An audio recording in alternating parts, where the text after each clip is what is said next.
Hello and welcome to Consciously Awesome Living. I am your host, Sheila Applegate, manifestation life coach and the creator of Consciously Awesome Adventures in Manifestation. And we are focusing this season on really helping you to design the life that you desire most because you deserve that life. We've been talking about different aspects of manifesting or co-creating. And today we're going to talk about the importance of emotions, embracing your emotions. This is a topic that is pretty dear to me. My early career and my education is all in psychotherapy, and play therapy. So it's been always a part of me to focus on emotions. And one of my friends, Daphne Rose Kingma, once said that emotions are the glue that hold the spirit and the physical together. And since she said that, I have just felt that to be so true because it really is that bridge between our higher consciousness, our source, and our physical self, which includes our thoughts. I think our thoughts are a little bit more in the vibration of the physical world, and when we move into the feelings, it's a beautiful bridge or glue. So I really want to make sure that we take some time to focus on that. And as we do that, I really want to emphasize that while we're talking about manifesting, and we've been thinking about imagining what we want, upgrading our beliefs so that we can be in alignment with it. I've mentioned before that it's not just about thoughts, right? If our thoughts created our reality in every moment, that not only would be chaotic, but it wouldn't be the truth of who we are and what we fully want, because our emotions and our spirit, or our source energy, is so essential to the full process. And it's that full alignment of all three of those frequencies together that really help us to attract the things that we desire in life. And with saying that, it's also important to remember that we are not just trying to manifest some idea that we have or imagine as the perfect future, whether that's the perfect home or the perfect relationship or the perfect career. Those are all aspects that we want to co-create in. We want to have a part of that. But really, the way to manifest your dream life is to reach a point where you're in harmony in every moment of your life. And when you're in harmony with your emotions and your thoughts and your soul energy, then life flows in absolute perfection for you in every moment. And the bigger picture falls into place with that alignment. So today we're going to focus on the emotions of the process. All right. When I say emotions, I am really talking about embracing the full spectrum of emotion. It is very easy for us to forget that it's that all emotions are beautiful because we can think, oh, a lot of times people say there's good emotions and bad emotions, and we should control the bad emotions. But when we really understand the power of emotion, we really begin to understand that every emotion is important, and that the more we embrace it, the more we can bring them into alignment with what we truly want. And they do help to navigate the path to manifesting the life that you desire. So we're going to think about this. We're not going to try to control our thoughts, because if we try to control our thoughts too much, then they tend to be out of alignment with us. And when we try to control our emotions, same thing happens. So it's important that we know the difference between denying thoughts or emotions that are coming into our mind and into our heart, versus attending to them. Conscious attentiveness is true with wisdom.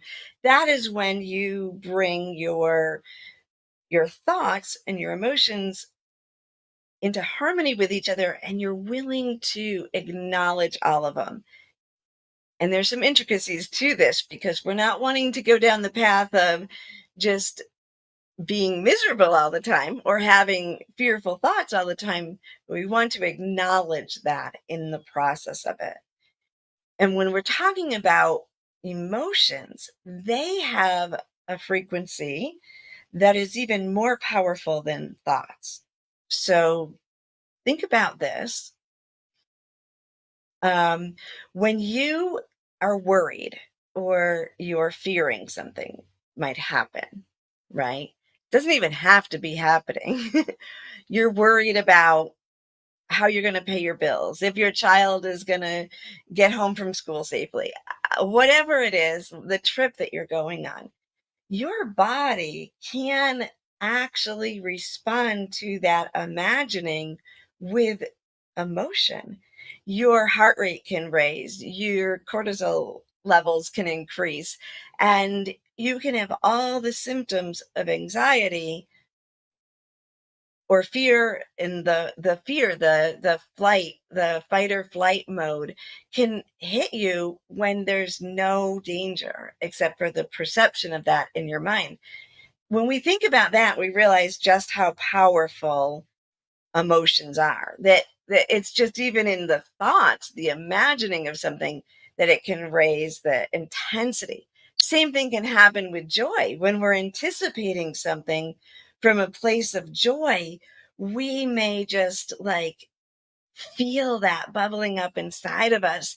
We may be so excited, whether it happens or not, we're experiencing it in that moment, and our body believes it, feels it. And that is the frequency of emotion. And that frequency moves out into the universe and it attracts. Both of them are equally as potent, aren't they?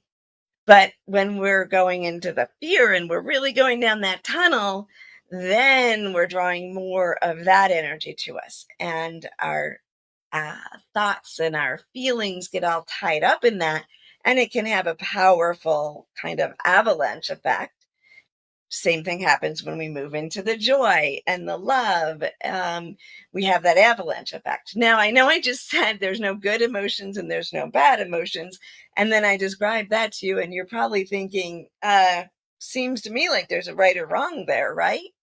And I want to tell you a story about a time where I didn't even realize that I was not looking at my fears. And because I wasn't acknowledging, facing the fear, I was pushing down thoughts and I was pushing down emotions and I was willing myself so much. This is a time when my children were young, 2 and 4 years old, and I was very sick and on the verge of dying, actually. And I throughout these months, I was in and out of the hospital. I remember burning tobacco with my Haudenosaunee friends and ceremonies and prayers and visualizations and mantras. And I was doing everything to say, I don't want to die. I want to be here with my kids. I want to help my kids grow up. I want to live. I want to live. And nothing was changing. I was getting sicker and sicker, maybe a little wave of getting better and then getting sicker again. Now, one thing that I wasn't paying attention to, because I was actually working really hard at not dying, and through the whole process, I could actually see like the door of death next to me. That's what it looked like. It was an image, but I felt like if I look in this direction of my consciousness, even a little bit, that door is going to open and I'm going to walk right through it and I'm not going to be able to come back. And the more this went on and the more I realized I'm afraid, right? So even my manifesting was, even my intentions that I was putting out, they were about fear. right? I was afraid to leave my kids. I was afraid to have them grow up on their own. Those were the energies, not the beauty of divinity that is with us in every moment, not the imagery of watching my kids as they grew, or not even the focus of the love, even though I was loving them big during that time. Every time I was loving them, it was infused with a fear of having to leave them. So one night I said, I can't take this anymore. Maybe enough of my consciousness had become attentive that I was able to realize, oh, look, there's this door of death here haunting you and you're ignoring it. I think you should walk through it, see what happens, at least peek in, explore. Because if you're pushing against something with that much resistance, you can't draw in what you would like. So one night when I was alone, I lay down on the couch and I imagined myself walking through that door, and it was incredible. It was beautiful and soft and the most relaxed I had felt. And of course, it was more of a deep emotion, a deep meditation than me dying physically, but I was experiencing it. I was facing it. I felt the love, the oneness, that experience of wholeness. I didn't want to leave it. And that was probably another fear that I had. As I was facing this, is that there was maybe a part of me that did want the softness of divinity that people sometimes experience after death. And so as I lay in that space, just basking and finally feeling soft and relieved and gentle and loved and whole and beautiful, the phone rang. The physical phone rang and it brought me out of it. And I answered the phone, and the person said on the other line, God told me to call this. No, I think he used the word God. God or the divine told me to call this number right now. So I did. And I was like, oh, well, thank you.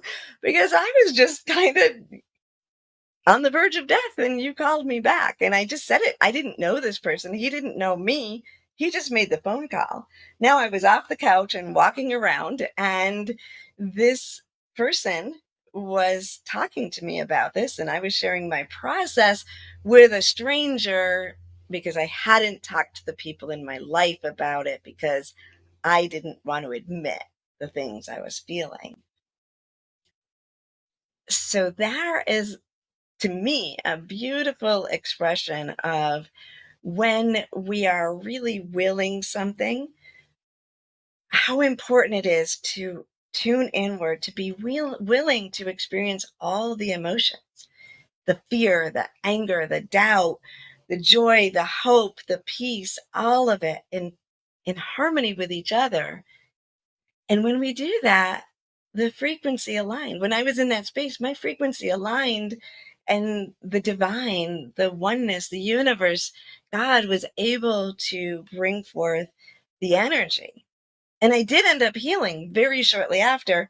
One of the reasons was that I finally surrendered also. My energy shifted, and the doctor finally said, okay, let's do the operation we need to do that we were both pushing off. And so as I shifted, the possibilities, the opportunities came in more and allowed me to draw in all the support that I needed and to let go of the fear that I was trying to manifest with. So I wanted to give you that example as a way of helping you. It's maybe more extreme of example, but sometimes we remember those better because we have those in every moment. In every moment, we're making a choice on what we want to feel. And when we get comfortable with all of the emotions that we experience as humans, then we have the opportunity to navigate and to find our truth. And when we find our truth, we find that harmony that sends out the vibration, the frequency that attracts the things that will bring us the most joy and fulfillment and um, abundance in our life, abundance of everything, the people, the opportunities, and all of those things that will make us live our best lives. So I want to go into a little bit more of this after our break. We're going to kind of talk about some of the different emotions and how we can learn to love the whole spectrum so that we can live our truth and then draw that truth to us from the frequencies around us. Life is full of moments. And when sickness breaks your momentum, from the 5 a.m. stomach bug, or stress and anxiety at work, don't forget you have Teladoc. Great care options by phone, video, or app. 24/7 access to doctors. And access to therapists 7 days a week. From anywhere you are. Day or night. Whatever it is, we're always ready to help.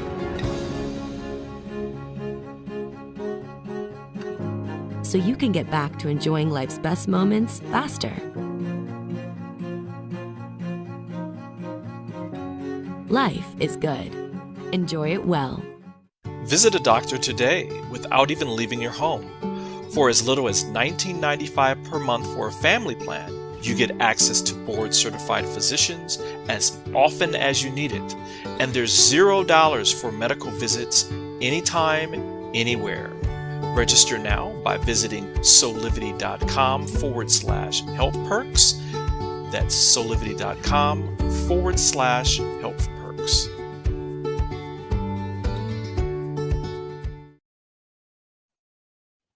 All right. So now are you ready to really dive in emotions and explore how you can really learn to embrace them even more? So if you already have started to, the the more we embrace all of our emotions, the more vibrant our life becomes. I really truly believe that.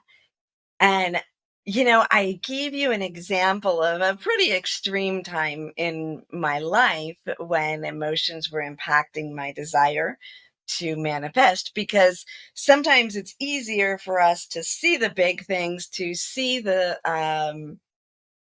very direct manifestation, right? Because in truth, we're manifesting every little tiny moment of our day, and those create the big ones. But the big ones help us to really understand the concept. But I want to take it down before we go into different emotions and explore them with you. I want to talk to you about the other extreme, very simple things that I do, because I really like playing with this concept and seeing how my feelings, my emotions, my thoughts, and then that frequency that I put out influences the world around me. And there's two things that are very, very simple and silly that I do quite frequently. There's one game that I play, a few of my friends. It's called the dice game. If you look it up online, it literally, you type in the dice game and it gives you the instructions. And this is a game where you're just rolling dice and you're trying to get certain numbers, fives and ones mostly, basically.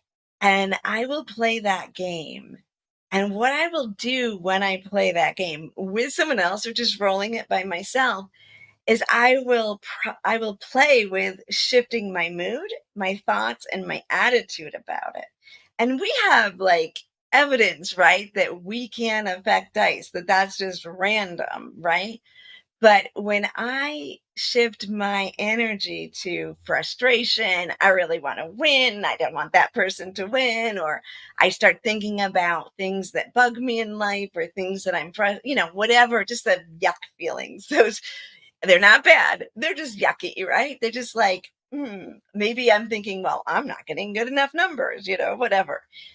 I can literally watch the dice respond. And when I flip, because I do this just for fun, flip my attention to all the great things that I love in life, I I can't say all the time. There is randomness to this, of course, but very, very often I would say at least 80% of the time I watch it and then the dice start rolling things that I want. I do this with word search too. Those books where you look for words? I like to do that because I can watch my brain figure it out in the different components of my brain. Like, because it's like part of me knows and knows where to go, and the other part's observing. I do the observer self thing a lot. And how do I know to go find that word there? But same thing, if I get myself to thinking or feeling the more irritable energies and thoughts, I can't find the words. Move into loving harmony, feeling harmony with what's going on, being present in the moment. Word after word just is like appearing in front of me. Those are like tiny things, but when we practice looking at the little things, we realize, wow, we really are impacting that world around us, and our emotions impact the world around us. And those aren't emotions that are going to stick with me all day because I'm just dancing in them. And the reason I can dance into emotions that are maybe fear or anger, jealousy, sadness, joy, peace, hope, you know, all of those I can move in and out of because I took time, and I do take time to be careful, or I'm sorry, to be comfortable with each of these emotions. So let's think about how we can look at some of the more uncomfortable ones to start with, and then we'll move into maybe some that you like more often, right? And the one thing is staying in the moment, right? Because if you're constantly just trying to stay in the emotions that you want, that you think are pleasant, you, you're not in the moment, because when something good is happening, you're trying to figure out how to keep it and how you can do the same thing in the future. And when something is uncomfortable happening, you're not in the moment because you're trying to get rid of it so you can get back to this. And so you're not really experiencing the emotion or the fullness of all the emotions in that space. So we talked about fear, my fear of not being there for my kids. One of the other fears that people have is, what if I create something wrong, right? What if I create something that isn't good? We have that genie and the three wishes where they always turn out terrible kind of story that makes us afraid that we're going to just create something that we don't want. And so we may be afraid to create anything. So we might think, oh, I want this, and I'm going to put some attention. I'm going to feel harmony with it. But what if it's bad? What if it's bad? And we push it away. That's one of the things that we experience frequently. Another thing that we do is that fear of our own power. Because I mentioned this before, deep inside, we believe that we are powerful. We know we are creators. We know who we are. And so we're afraid of that power that we have. So we're afraid that, yeah, I can create everything I want. And how will that feel if I do that? How will the people around me feel about that? And that energy, that fear, whatever it is, and it actually may not even be about the thing you're thinking about creating. It may just be fear that you're not willing to look at, acknowledge, experience, and allow your body to feel that. And if you're pushing that off, it's going to create a wall, and you're not going to be able to bring those energies towards you in the way that you desire. So just allowing yourself to get comfortable with fear, and maybe even sometimes you may want to just explore, well, what is the worst case scenario? And would it be that bad? How would I be okay? Reach a place where you can feel, okay, even if that happens, I could do this, this, or this. And just allow yourself to be in that for a moment and be grateful for that as part of our experience. And then anger. Anger is interesting because it comes into manifesting in various ways. It could be angry at source energy. Along my path, there were days, it fortunately hasn't been in a long time, but in my earlier days on this process, I had temper tantrums with the creator, with universe, like, and I get a little snarky once in a while, and still, or sometimes with the way humanity seems to be going, and to just realize that it's okay. And anger, when we place our attention on anger, it's passion, it's action, it's what allows us to transform things, and we need that. We need to have our voice and to claim what we want. Then there's jealousy. And this one is very common in manifesting issues, right? We may see someone who has what we think we want. And instead of being excited and like, wow, if they were able to achieve that, well, I can certainly achieve that. And I'm so happy they must really enjoy that because that's what I think would bring me joy. When we instead think, how come they got to get that? I worked so hard and here they just walked in and they took it. We don't know what they did, right? We don't know what they did to achieve or to get that. And we don't even know if it was what they wanted. But when we think of, oh, just that moment of sadness that we feel jealous in, then we kind of, again, we push it away because we're thinking of lack. We're not in alignment with abundance when we're in that space because there's abundance for everything.